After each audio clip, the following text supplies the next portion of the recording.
Guido coming at you with some DCS content, guys. Welcome back. And today I am making a video for Pilgrim so he can fly his Su-25. Now I'm doing it in VR. He's not doing it in VR, so it struck me as I was doing it. It may not be very helpful, but for everyone anyway, learning how to fly the fighters in DCS and land them, I'm going to show you some overhead patterns. And the best way to do it is to try. So my suggestion is, however you get the aircraft airborne, do some overhead patterns. I'm going to show you how those are done, give you a general idea while flying the Su-25. It's a jet, obviously I've never flown, Russian jet. Couple caveats here. Number one, the Su-25 does not have a HUD. So no HUD, but I have to tell you, it's probably better that you learn off the round gauges first on how to do an overhead without a HUD. You know, we used to make fun of the HUD babies out there, people who never flew without them, but you know, they're way better than they used to be. Sometimes they're the primary instrument or are one of the primary instruments on an airplane, especially in the 5th gen and newer aircraft. But if your HUD goes away, what are you going to do? A lot of it is just sort of eyeballing it, making it look right kind of thing. I'll talk about that as we go.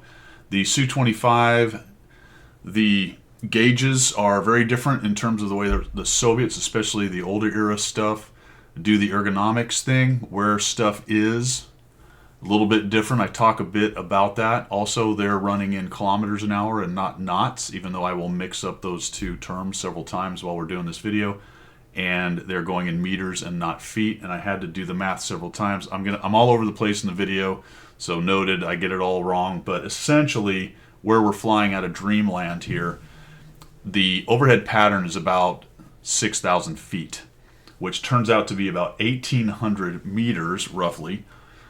And I am misreading the dial on the aircraft because I'm calling it 800, but I'm actually missing the 1,000 place right there. So I'm at 1,800, which is about right for Dreamland. So really what you're looking for above the airfield altitude is about 1,500 feet for these overheads to look right. And I'll show you, give you a couple kind of things to hang your hat on when you're flying the fighters in the overhead. There's lots and lots of tutorials out there. This one is not getting into specifics, the point being that you can pretty much, you get to 1,500 feet, you get 45 degrees off the approach end, you get 2/3 ground, 1/3 sky, you fly the jet prior to stall. I'm meaning don't stall it. You're going to be, fellas, you're going to be in the ballpark, all right? Obviously, there are very specific processes and numbers for each fighter, but as a general rule, if you can do those things I just said, you're going to get yourself in a landable position at about a mile off the runway, and then you can start to fine-tune it. Now, whether you do the looks about right or you want to come at it with the no kidding exact number that's in the regulations or in the documents for that airplane, that's awesome. The cool thing on DCS about all of that stuff is you can actually go out and practice it over and over. And I recommend, if you want to get good at landing, you do touch and goes in DCS. So set yourself up a mission, put your aircraft at the end of the runway. Maybe I'll do a video later on about how to do some very basic mission editing, so that all you have to do is the jet's running. I mean, obviously you could set it up in parking and do that, but my recommendation is on the runway for this kind of event, because even if you crash, you're going to want to come out and respawn into that same spot, take off and continue to do overheads until you're out of gas. Respawn another aircraft. If you really want to start looking into the various points of the different envelopes, you could do something like roll off the perch, leave it in idle, and stall it and see what it looks like, see what it feels like, see what the warning signs are prior to stall. And no harm, no foul. You're not really crashing an airplane, right? You're virtual, who cares? And then you start to get a better idea, and you'll get more and more comfortable as you do overhead after overhead. And you can sit there, I don't know, this is 15 minutes long, 17, 18, probably longer as I'm babbling here, but I flew 15 minutes or so, 15 minutes of overhead patterns. I got about 6 or 7 landings out of the Su-25. I'd actually done it once before, so this was the second time. Pretty comfortable, even without a HUD with this particular airplane. This is the basic one, not the Su-25T. I don't know how much it really does other than this. It's a low fidelity cockpit with not a lot of clicks. So you are going to have to do some homework in setting up whatever it is you're using to fly with. So get the axes right for the stick, for pitch and roll. I mean, let's think about it. What do you need? You need pitch, you need roll, you need some kind of rudder capability, you need throttles, and you need to be able to put the gear up and down. That's pretty much it, fellas. And you can fly the Su-25 around, land it, and learn how to do a lot of stuff. It's a pretty forgivable airplane, pretty easy to fly in DCS. And once you learn how to land that thing, you're going to be in the ballpark for every other fighter that's in the game. That's just the way it is. Not really that difficult. It's difficult for a lot of people because they just don't have any experience and haven't done it. But how cool is the virtual world where you can do it over and over and over and over again? So think about that. If you're like, I have a hard time landing this airplane, set yourself up a mission where all you do is overhead patterns, right? So a pattern-only ride is what we used to call it. You take off, you get in the pattern, and you beat the pattern up, practicing with low approaches or touch and goes. And I'll talk about some of the processes and the ways, procedures, and things for touch and goes, things you want to think about with that. All right, here we go. This one's for Pilgrim. We'll see you in the jet. All right, fellas, we're going to do some pattern-only work, just goofing off. And this first one is for Pilgrim. All right, he's got the Su-25. This is the basic Su-25, not the T. It's the free one. Doesn't do a whole bunch of anything, but it's got the simplified cockpit. So I've started this with the mission on the ground with the engines running. I can take off. I know how to put the gear and the flaps up and put them back down, and I know how to use the brakes. And it actually has parachutes for braking, which is nice. So we're going to do a pattern-only ride. I've set this to about 50% fuel, so it's not too bad from the beginning. I don't believe it has anything that you have to press for the maneuver for the nose wheel steering. So basically you're going to push up the engines. Before we get there though, actually, it's all in meters and Russian. So I've only interpolated what some of this stuff is, but I know what the altimeter is, I know what the airspeed indicator is, and I can see that the ADI-ish thing, although it doesn't look quite right. I don't know if I'm interpreting that thing quite right, and I can't point because I don't have my fake hands right here. But the HSI I haven't even begun to look at, to be quite honest, down at the bottom. So we're going to concentrate on the top left airspeed, the one right below it that says meters that I'm looking at right now, and we're not going to worry about anything else really. Okay, so off we go. We'll push it up. You can look over here at the percentage. I guess that's a RPM percentage thing. You can see it moving. It's actually got two different engines. That's kind of an interesting way to do it there, Russia. So it's, instead of having a stack with their own individual gauges, both of the engines are on one gauge. That's an interesting way. So there's not a key that I can tell. Looks like you have full maneuverability with your wheel just out the gate.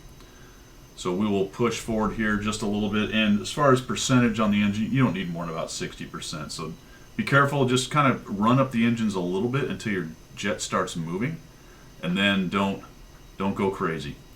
So I have a button mech'd. It's actually on the stick for the brakes to stop the jet here in the middle of the runway, because it doesn't appear to have the tow situation with an axis. I'll have to look into it. If it's there, I've just kind of missed it. So we've got a button for brake. So I've braked, I've stopped, and now we're on the middle of the runway right here. You want to line up in the middle, Pilgrim, and we're going to run the engines all the way up. We're not going to worry about a static takeoff. We're going to do, no kidding, just a rolling, just put the throttles all the way forward. You see that gauge right there moving up to 100%? There are two gauges there, or two dials there, two pointers, I guess, and off we go. You want to try to keep with your rudder the jet going down the middle of the runway. If you look over at the airspeed, you're looking for about 250 works for takeoff. So we'll just be very careful going down the middle here, and somewhere around 250. We're going to pull back on the stick. You'll see the nose come up, and once you start flying, you're actually going to have to come off the back stick a little bit. Now we're going to put the gear and the flaps up. So there's the gear handle, down, up. See that little airplane picture right there? When the three little wheels on the bottom of it are not lit, that means they're up. So we're good to go. And then there's a flap indicator there as well. So I'm going to go ahead and pull the throttle back a little bit, and we're going to just do overheads. And for everyone who's watching this, if you want to learn how to land these airplanes, my suggestion is just initialize yourself on a runway like that, or very near to it, and reduce the fuel a little bit so you're not running around heavyweight. I mean, you can go heavyweight if you want, and then just do overhead patterns. And what I did there is at the end of the runway, we're going to pull up. We'll talk more about that as we go. And I'm going to go to about 1,500 feet. I'm a little bit low this time. This time we're using meters. So I'm just going to make it look right. To be honest, I haven't done the math on the daggone meter, so we'll just call it 9 or something like that, which looks about right. And for most fighters, if you put the wingtip on the runway, and we're a little bit close here, so we're going to scooch out to the right a bit. When we look back over with the wingtip kind of on the runway, that's more or less the spacing you want at 1,500 feet. Now I need to slow down because I'm going way fast. I spent 6.9 seconds looking into the numbers, and you want to put the gear down below 400 knots or kilometers an hour, which is just about coming up. So we'll cheat. Hopefully the gear don't break off. Drop that. Put the flaps in the gear. Notice the gear or the flap little indicator turns bright, and then front gear, left main, right main, and we'll roll off the perch. So about 300 knots in the final turn, although we're a bit fast here, so we'll bring the power back. And as a general rule, if you just want to get the old thumb out and wag it there, 2/3 ground, 1/3 sky, guys, on just about any overhead. All right. Now, obviously, each airplane has its own procedures and specifics on where you want to be, to include this one. But if you're just wagging it, and honestly, I haven't really looked at much of anything here other than these couple of airspeeds. And for the final approach, you want to be about 250. So I'm nice and fast. I've got it back in idle, and I'm just sort of watching, looking for about a 3-degree glide slope. Now I happen to know kind of what that looks like, although I'm a bit drug in here. We're just going to keep the throttle back. Check again, the gear is down. That looks good. And we'll just make an aim point. And because I don't have a HUD, it's, you know, if you have a HUD, then you can use a vertical velocity indicator or whatever it is that that particular airplane has. But we're going to try to at least land under 300, which could be a little tricky on this one. Trying to get there. Has a lot to do with your weight as well. So give it a little power because I'm sort of falling out of the sky towards the end here. And then just ease it down with the flare. Donk, and we'll put the throttle back up. I got to lift the finger lifts on this just to get 100%. Keep your nose wheel off the ground. You don't really want that touching, and then you'll just naturally fly off when you've got flying airspeed. And you want to bring the gear and the flaps back up. Push a little bit forward so we get some airspeed because we're going to do an overhead. Obviously, if you had a tower, you'd be asking something like request closed, cleared closed, Gonzo, whatever your call sign is, and off you go. Careful in the closed pull that you don't pull off all your knots, stall the aircraft and crash. It's just an easy pull. It will depend on the airplane, obviously, how much G and how much pull you can do. Also, you want to play out the throttles because I got 500 kilometers an hour headed straight uphill, so I'm going to kind of, not straight uphill, but headed up into the overhead. So I'm going to play that out, and I want to be below 400. So I've actually got an auto right now. And I need to crab away from the airfield a bit. As you can see, I'm really tight right there. Just head off this way. I want to get below 400 before we get the gear down again. You want to get the gear down before you become a beam of the approach end, which I'm a bit late. And once again, we're going to break the rules here and do it above 400. You can see then the flaps are down because the little bright flap light is on. There's the front, right main, left main gear down. Great. And we'll start our turn, although we're nice and wide now because I kind of crabbed away. 2/3, 1/3, and you're going to play it out. So take a look over there. I didn't mention this, but somewhere around 45 degrees off of the approach end is where you want to start turning or make your base leg. So this would be a left base. We'll play this out. Looks like I need to drive a little bit over here because I was nice and wide. Now you can go wide with pride, but oftentimes going wide will complicate it because you'll have to do things like this. You'll have to drive towards the center line of the runway to line yourself up. And it honestly, at the end of the day, it is easier to be closer to the airfield. I mean, you don't want to be so close that you are in a death spiral trying to get to it, but you also don't want to be so far out that you're doing the wide with pride bomber pattern. No offense to the bomber guys, but I suppose I kind of am in one. Now I am fast right here. Really, I just brought this in idle. This thing really does kind of float. The airplane's made to make lift. So we're just gonna scooch it down. So fast again. This next one, I'm gonna hold the nose gear off the runway. Need to bring it up to 100% actually. With this throttle quadrant, I actually have to pull the finger lifts up to get it. What would normally be AB, but what turns out to be 100%. You can change those curves and motions and all that per aircraft, but I just haven't bothered with that. We're going to wait till the end of the runway, request close, cleared, close, and then we'll do a left close. So off we go again. 100% on the throttles all the way up. We will pull those back as we get near the top. This time let's try to play out the speed a little bit better, and we're using about 8,000 meters, and I just overshot what I wanted. Careful about overshooting in the overhead because the fix is sometimes an over rotation, and that's no bueno. You don't want to do that in the overhead. People get irritated by that. The tower, your boss sitting in his office, drinking his coffee, all that good stuff.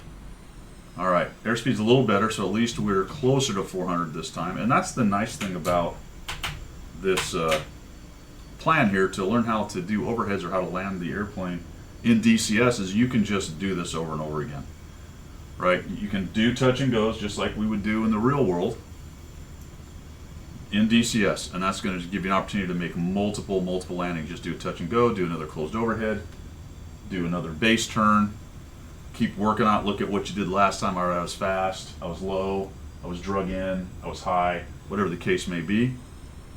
Now this is a little bit better, so I've got a 300 knot turn. Now this thing just has a lot of lift there, and I don't have any stores on it, and I have about 50% or maybe less gas at this point. To be honest, I think the gas is that big thing right there. So it's really just sort of floating around nice and easy. It's quite an easy aircraft to fly, to be quite honest. Doesn't seem to have many vices, at least in this configuration. That was a really wide pattern, and I'm pretty low, so I'm going to actually have to level off slightly a little bit here. Put a bit of power in just so I don't stall it around this corner, but this is looking a lot better here, fellas. Maybe I can get closer to the 230 to 250 landing with this particular weight. Now look at that, I actually ended up, yeah, that's not good. Talking too much, and that is not what you want to see. That is a definite go around right there, but we're not going to do that, are we? Okay, lesson learned. Just dragging that in, that is not what you want to see. It'll land a little short, looks like. Nope, okay, just got there. Okay. So the touchdown was about right at 250, a little bit above that, but how I got there was very scary. The tower would have been yelling at me. Gear flaps. Oh, sinking a little bit. Look at that. Oh, you know why? Because I'm not raising the finger lifts to 100. So I was actually taking off at 80% RPM. That is why that was not working out very nicely for me. Okay, request closed. Cleared left closed. Off we go. We'll try to play this one out a little better.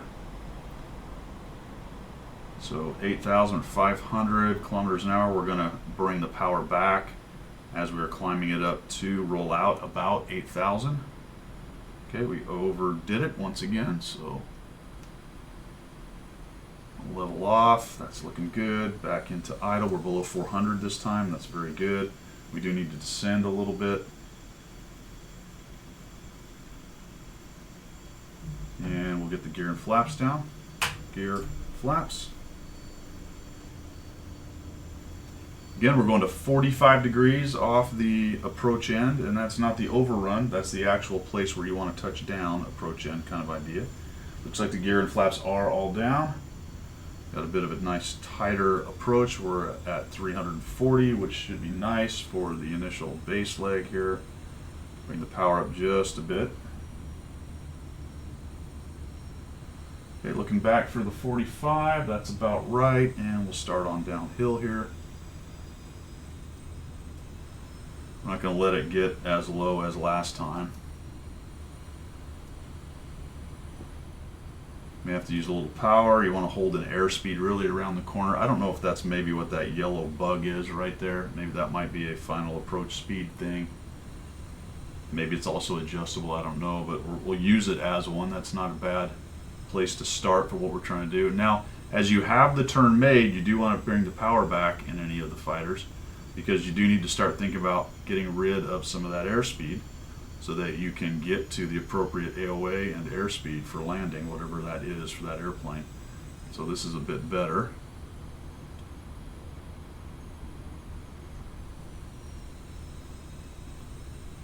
Okay, there we go. Just keep on flying it down. It is a little bit squirrelier now because I've got a lot less weight on it. Keep the nose off the ground. Nose wheels tend to be not as robust; they're smaller, so you don't want to skip them around on the ground. There we go. We've taken off. Gear flaps. Probably overspeeding the gear flaps. Now we're going to look for another close, request close, cleared left close, and we'll do a full stop on this one, Pilgrim. So shooting for 8,000 once again. Going to play the power a little bit, maybe a little bit better option getting to the 8 and not blowing through it this time. All right, that works. There you go. Rolling out at about 400 knots. That seems to work. 400, 8,000. I'm calling it knots, kilometers an hour. We can actually throw it back in idle to lose some of that speed. Climb, get to 8,000. There we go. And then we can go ahead and put the flaps and the gear down. 8,000 feet looks like good spacing. 350. Again, we'll use that yellow bug. I'm not sure if that's what it is, but it seems to work out pretty well. And this time we're going to try to keep it about 300 till we roll out. Then we'll play the airspeed. It felt a little sluggish getting below 300 before I had finished the final turn right there, and required some power to sort of keep things going the way I wanted it to go. 2/3 ground, 1/3 sky, just as a wag. Play the power. Hold an airspeed really. It looks like 320, 330 works pretty nicely to keep the nose coming around on her. Keep the turn coming. Make sure you don't get too low. 3-degree glide slope. You want to roll out about a mile off the departure end. So I've really cut that corner a bit. Have to play it out a bit. There we go. For the full stop, you're going to want to have a button mech'd for the parachute. It is definitely squirrelier. Yeah, look at that. I got a lot of sink rate right there. All right. That's interesting how much squirrelier it is when it's light. All right, landed 250-ish, something like that. We'll go ahead and keep the aero brake going. You have to be below 300 for the parachute, so we'll put the nose down. Apparently these have pretty bad brakes. So we put the parachute out, and then we're going to use the brake button, and that stops pretty good. Just check it out. It looks pretty cool actually with the parachute. There it is. And you hit it again. Normally, let's just do what you would probably do. You're going to come up here to a taxiway. Yeah, never mind. Let's do it this way. It's creating a lot of drag with those parachutes. Usually with the parachutes, you go to the end of the runway and there's a space where you can sort of do something like this, and then bonk, you pop it off. Nope, it fell back there. I might have blown it off actually. There's probably a limit to how much thrust you can put on those things. There you go, Pilgrim. Good luck, man.